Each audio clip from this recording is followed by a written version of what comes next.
I want to give you a little behind the scenes into how imperfectly I have been doing YouTube over the last year, and how even though I have been completely all over the place in terms of my brand, in terms of who I even am in navigating motherhood, hence the crib in the background, I still was able to make $88,000 in passive income last year from a revenue standpoint, and $85,000 in profit total for my entire business. I want to share this because of giving you permission to do YouTube imperfectly. It can be very daunting to get started, and often you're not going to feel like you know what you're doing. But if you can keep going and keep producing content even when you're unsure, it still moves the needle a little bit. So in this video, I want to get you an insight into my strategy of YouTube and how I approach the video process, what it took from a time and money standpoint, as well as the breakdown of all of the passive income that came in. And we're going to keep this short and sweet because I just told a girlfriend that I was calling her back in less than 10 minutes. So for my strategy, I made what felt easy. That was the first part of it. It was more often than not the case that I would wake up in the morning and didn't know what I was filming that day and would make myself film 4 videos by the end of the day.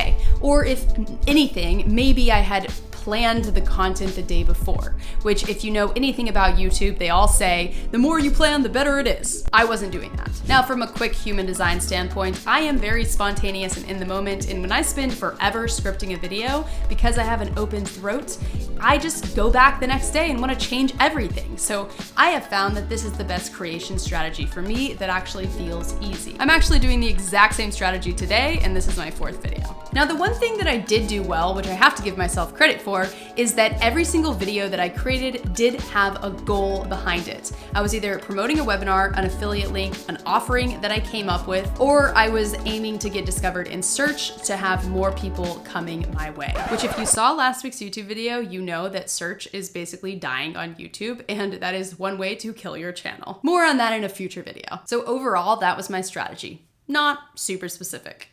From a time and money perspective, what did it look like for me to actually do the YouTube channel and still release 1 video per week? For those of you that don't know, I talk about it a lot, so you probably do know, but I had a baby in March. So prior to his arrival on March 6th, I ended up batch recording 16 YouTube videos so that I could take 4 months entirely off. The only thing that I did during that time was give notes to my editor, which I'll get to in a second, as well as write the newsletter for that week. Now, on the note of the editor, I did not edit at all. I very specifically made a decision to 100% step out because previously, in the years prior, I was allowing the editor to do about 80% of it, and then I would go in and I would always make the final edit. And I knew that this year, being the first year of motherhood, I was not going to have time to do that. And so I had to be entirely hands off. And I ended up paying $350 per month to an editor to be able to edit my videos for me.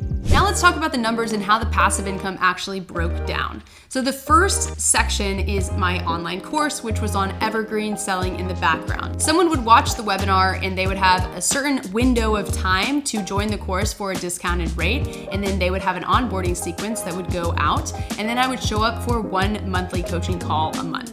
From this offer, I made $46,449. And to be honest, if I was actively working this year and not going through the first year of motherhood, then I could totally have changed that webinar and the whole funnel, as well as kind of the structure of the course to have it sell more. But I definitely did not do that this year. So that was truly passive, other than the monthly coaching calls, which is 1 hour a month. The second category is affiliate revenue. So from this, I did $30,685. And this was made up of not only affiliate products that I promote and software like TimeBolt and TubeBuddy and Kajabi, but also from promoting Amy Porterfield's Digital Course Academy, which is the course that really got me my success. The final category is ad revenue, and for this I did $11,865. And honestly, my videos, y'all, are boring to watch from last year. So this year I'm really looking to step that up and put a little bit more effort in, because if this is what it looks like to do a very minimal effort record batch record videos, make it as simple as possible, outsource all the editing, then what would it look like if I actually did try a little bit harder? Some of you might be inspired by these numbers. Others of you might be thinking, wow, she should really be making a whole lot more.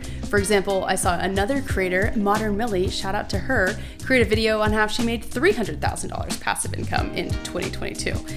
She also did TikTok, Instagram, and YouTube, and a whole lot more work put in.